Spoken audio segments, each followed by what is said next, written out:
It's not as organized as you think it is. So this is this is more like it. So this space changes drastically by the month. This is where we initially took in the Paul Hammond collection. Okay.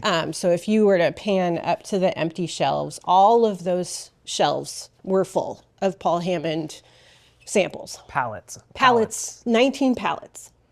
Delivered last summer. August, yep, 2 trucks. August of 2024. Yep. And Two so trucks worth of... 2 trucks. Tell me a little bit more about that. What, Paul and his son Charlie literally showed up? They did the moving? Paul did not show up. No. Paul oversaw the loading of the trucks, but he did not travel to Olympia. Okay. But yeah, Charlie came and he worked with a vendor, I guess, but they dropped off 2 truckloads. And then the nursery people who have a forklift were kind enough to get everything lifted up. But yeah, this whole thing was full. Wow. Right.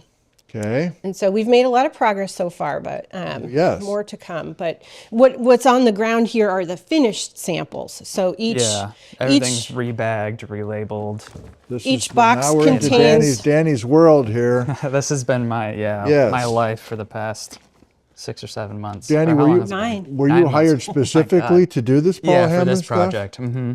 Okay. Yeah. And there's still plenty to do, I'm There's guessing. still plenty to do. Plenty. It gets harder as we go. So each of these boxes, and I don't know how many pallets there are at this point, but about 50 samples in each box at this point, 40 to 50. It depends on this. It depends on the size. It could be as low as 20 if the sample size is really large, or Yeah. sometimes we get just little crushed stuff that I can squeeze a lot into. But Yeah.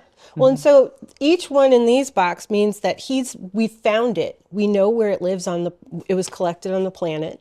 We have an inventory that we were provided. We were provided a lot of digital files and all the field notebooks as well. But this means like it's good to go. Like we know where it was collected. We know enough about it to be able to safely put it in the box so you can find it later. So he used some systems, and he was pretty consistent about how he did it. So every sample in here has a sample number, and it's the 1980. That was 1980, and it was his 256th sample of that year. Then for his field notes, he also kept track of the day. And so this is his 11th stop on the 16th day of the 11th month of 1980, which was a Sunday. And then sometimes he tried to put in location information, and that's sometimes helpful if it was on the bag because sometimes it wasn't put in the inventory. So we just tried to faithfully reproduce what was put on the original bag so that it's in more of an archival bag. Wow. yeah, because they came in kind of like, old brown paper bags, like, it was a lot of stuff that's kind of falling apart, and looking a little rough around the edges. Some of them he split the sample multiple times to send it out for thin sections, polished sections, age dating, geochemistry, and so he would split 76 150 into 5 pieces. That's what these are waiting to be reunited. Yeah. So like every now and then you'll find a sample number that was in 2 different places, and I've already boxed one, so. Yeah, so he has to find the friend in the box and then make them one sample. Because sometimes they were split up and. Yeah. Well, and he worked differently than we typically do. So typically when we map, you notice that when you saw the mapping boxes over there, it's 1 box per quad. We don't usually encourage the mappers to keep every single sample, but Paul kept everything. And apparently what we got was the A samples, the high quality samples. So apparently there were more. But he didn't map like we do. He went to the same quads repeatedly year after year. Yes. And that means that in his field notes, you couldn't really predict what field notebook to look in for any given area. Right. And the way he stored his samples as well, he didn't store them in geographically similar piles. They were by year. So everything was by year. And so it's a little bit of a challenge just because when you open up, well, there used to be boxes here, but imagine there was a box here. You open up the box, you don't really know what's going to be in the box. It could be a mixture of multiple years. I think we've now exhausted finding all the ways that the system doesn't work or where we can't get to be able to put things in a box. Okay. There's like 5 or 6 different ways that happens. Yeah. And then we're going to have to do different stuff moving forward to try to be more, a little bit more geodetectives to figure out like, this sample, where was it collected? There's a whole pile of rocks over there. Let's go look at the pile. The where in the world pile, as we affectionately refer to it. Like, and these are ones we can't figure out. You'd think we'd be able to figure it out because it has a number, it has a field site. Right. We should be able to figure it out. But this means, I'm going to guess, this probably means that we went into the field notebook and there's some confusion. There's some discrepancy. And that's okay. I mean, 58 years. Things are going to change. Things are going to like, not make sense. What's the word I'm looking for? But yeah, so System. Thank you. Yeah, systems are going to grow and adapt. Right. Yeah. Well, yes. You guys are adapting and growing, and he was adapting and growing. So yeah, if you have something from 1974, be a little different. 1958. Yeah. I mean, he was so consistent for the amount of time he was doing this. Right. Like, we should all be following this example. yes. Right. But I guess if we all did, then we wouldn't be able to fit it all. But these, we can't figure out where they were on the planet yet. We will. But we haven't figured it out yet.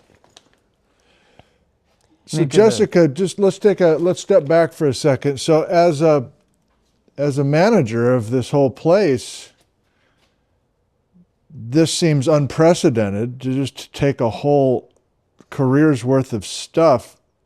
Were you sure you wanted to do that? Yes. We hadn't accepted anything this big before. Right. I guess I'm going to start back a bunch of years. Like I said, we've had this for 20 years. Mostly it's just been a graveyard for stuff. And then a few years ago when Casey became state geologist and we started talking about this place, he's like, well, if this isn't going to be used or useful, then why are we doing it?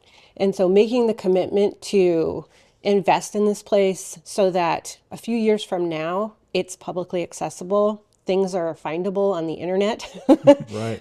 We might be able to take in visitors who physically here or another place where it's safe. Yeah.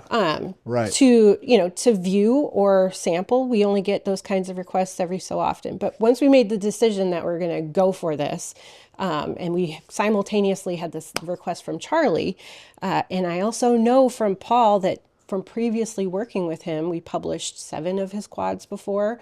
I think 7.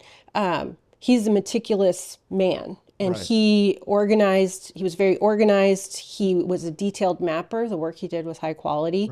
Right. And he was asking for this for years. Mm-hmm. So I see. So I don't know. I think we knew what we were getting into. Yes. Charlie didn't oversell it. It's an S tier donation. Yes, it was an S tier donation. S tier donation. Yeah. So ultimately, yes. In the future, yes. Don't call me yet because we're not ready. Right. I even have to dissuade some of our staff to you gotta wait. Just wait. Yes. So the idea is we're gonna make sure every sample in a box. Yeah. We know where it is. We know where it was collected on the ground. We know what Paul thought of it. We know if there were analytical measurements taken, so if there was geochronology or geochemistry performed, if there's a corresponding thin section, which geologic map it corresponds to, and then have it all in GIS, have it all spatial in a map. Once we have that, then a mapper in our survey would have the hopefully easiest job of getting that unpublished map published with all of the data and all of the field notes, all of the thin sections, all of the analyses wrapped up right there with a bow. I'm very impressed so far, and I'm sure this is just a portion. Let's keep going. Okay. Oh, I recognize that penmanship, I'll tell you that. You do? That is such, and Danny, you know this penmanship by now, like this. Well, he worked with a bunch of students at the time. And so in the field notebooks and in sometimes the sample bags, there's different penmanship and different notations. Right. And then in the last sort of decades of, sort of his work life, and like shortly after retirement, he worked with Geological, who helped organize some of this stuff and get it into a more coherent inventory. And so some of this, I think, is Geologic's work. It could very well be. Okay. Fun. Yeah. Let's keep it going. Good job, both of you. Danny, how you feeling? Super. This isn't too painful, is it? No. Okay. Just pretend there's no mics and no camera. Oh, we're back. We are back. Yes. Did you know Paul Hammond? Did you? Okay. But these are his field notebooks. Oh boy. He numbered them kind of, and then we had to sort of come up with a new number. So that's, his number, our number. But each one has pretty much the similar vibe to it in organization. Mm-hmm. And there were some years or decades where I think it's because he might have had young kids in the 80s. The 80s are kind of hard. I'll just say. It's tricky when the notes don't agree with each other sometimes. Oh, I see. Do you mind if I just... Yeah, these I think are the 60s and 70s maybe. So the rock samples make sense to me. And Danny, you're going... Each rock sample, you're then going to these notes to try and find what he wrote about him. Yeah, verify that he see. said something about him, that we have the notes for them. Well, so this is not a good example. So let's go. Okay. Let's have a newer This one. isn't going to tell the story. You got one? Oh, you've got one over there. Yeah. We've got one over here. Let's see. Yeah, and the digitizing, right? That whole thing, like... So this was, what year was this? 2007, 2008. So he had his system down pat by then. Want to do it up here? Sure. Okay. So, for example, on the 5th day of the 9th month of 2007, which I think was a Wednesday, he was hanging out with Wendy Gersel, who used to work for DNR, and Tom Badger, who used to work for DOT as their chief engineering geologist. And so he spent multiple days with them. You can tell, like, all the different stops. He always had sketches. And yeah, he was there. He was there the next day. And he typically followed this sort of logic. He, first stop of the day, second stop of the day, third stop, so far, and then anytime he had a sample, he would go back later and write down his sample number here, which is really helpful. And he followed this formula for the most part. Yeah, every for the single most time. part. Yeah. Mm-hmm. There were times when he took 2 samples or more, sometimes 10 samples at one stop, which made it a little extra spicy. Right. In the some of the time when he was working specifically, this is memorable to me, Fife's Peak. He was focused on Fife's Peak that year. He did amazing notes, beautiful diagrams, described the shit out of it, and then never wrote down lat long or any location information. Right. So once we've kind of done all we can, there's mopping up. So he also, I think for many years, he would put his location on a topo map for a quad. We have boxes of them. So one of the next steps is to scan them all and georeference them. And once you put them where they are in GIS on the planet, and then you have a bunch of extra reference layers, they can kind of narrow in and see if there's a sample number kind of where Paul's describing. Right. He'll note, like, at the end of the spur of Forest Road 1409, at the top of Wiggly Knob on the east side, there's enough verbal cues where you can figure it out, I hope. Finding some more of the funky stuff where he'll have a sample number that just has a date on it. And then this other sort of, I don't know, code or system that he used that we haven't quite been able to crack why he picked these numbers in particular. But Jessica found these, it's almost like a Rosetta Stone of It's sorts. only on those pieces of paper. It's only on these where How old are those pieces of paper? They're at yellow. least, I don't know, that says 72. I hadn't even noticed that before. So maybe the 70s. I mean, they reference notes in the 60s, but these, so if I can, Go. if I can find the bag, right, and I see the number, and then I can maybe find like, you know, see 18A. Right. And then we can flip over to his 18A, 18A 27, right? And then go to the 39th deal on here. And thankfully, he's got the rest, so he would start the section township range at the top, you know, and then just like, this is the same, and then he would just write out what's different, right? Wow. So then I get all that figured out, and then I try to find it in the notes so that I can find the sample number, because neither of these have the actual sample number. And sometimes there isn't one. And so we have to set those aside, and at the very end, maybe we can create a sample number for it, and then give it a home in the spreadsheet, and then move on to the next one.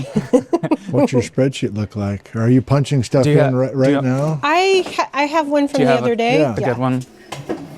And I was gonna show you.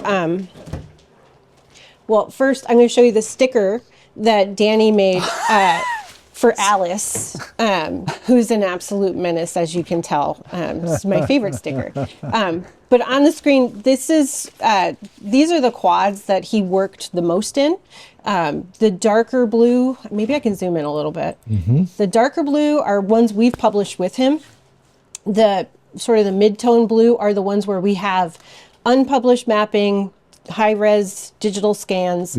Most of them, I wouldn't say are 100% mapped. There could be anywhere from 10% mapped to 90-ish. And then the light blue, you know, he's done work there. We don't have any mapping, but we have analysis, samples, things like that, notes. And then I was going to show you this, which is something that Danny found in one of the field notebooks. This is the Volkswagen bus that he used for most of it, unless he was on a mule. But this is what he spent so much time in. I recognize that from many photos. I wonder if he had more than one, or if it was just the one all those years. I don't know. I'm jealous. I want that. Pretty slick. So this is our version of his spreadsheet. So his spreadsheet, it was crazy. This is so crazy. Okay, so I'm not denigrating Paul. No, you're not. Amazing stuff. But we had one tab for every year, 58 tabs on the spreadsheet. And then I don't know if anybody knows what the word schema means, but it's sort of like, what are the column names and what do you put in the columns, right? That's a schema. He had a different schema every year, which is infuriating, and I forgive him. But so Danny took a good, 3 weeks to a month to put it all together into one schema. So at least we can find everything on one tab, and it's a lot of records. But yeah, here's the sample number, and then his field site number, that fun number with the Roman numerals, and then lithology information, formation information, thickness. I mean, it keeps going. Elevation, and hopefully, county, whatever. Hopefully there's some location in there. It's not always true. And then one of the things that we're doing is keeping track of, have we seen this sample before? And if so, what box do we put it in? Right. So then when he comes across a sample that he's got a yes, I've seen it before. Then he has to go find its brother. But I think my favorite that I found in the notes, the life of an individual should be devoted to a goal and pursued relentlessly. In science, music, art, food production, developing items useful to mankind, in medicine, politics, schooling of young children in K-12 should aim to bring out the skill in a person. In art, organization, writing, music, mechanics, and so forth. Wow. That's really nice. And that's kind of how he did it, right? That's how he lived his life. He was super relentless. And I don't know. Not many of us do as we say and say as we do. No, but that's he did. right. That's Yeah, right. walking the walk, right? Yeah. Have you been trying to communicate the importance of this and trying to get more funding, and do Yes. the people in power understand what you're I think saying? they do. I think they do. So in last legislative session, SB 6039 passed. It's for geothermal energy research. So they're trying to sort of promote industry's interest in geothermal in Washington State, so we can diversify our energy portfolio, yada yada. One thing that is it's common throughout geology, and especially geothermal, is understanding the subsurface. And so stuff like this, critical. This is really important for that. And so they adjusted our mandate. So we added a new, I get to write part of, it was so cool. But part of our RCW, the Revised Code of Washington that makes us a thing, got to be adjusted to sort of mandate us to assemble subsurface data in a comprehensive database and distribute it.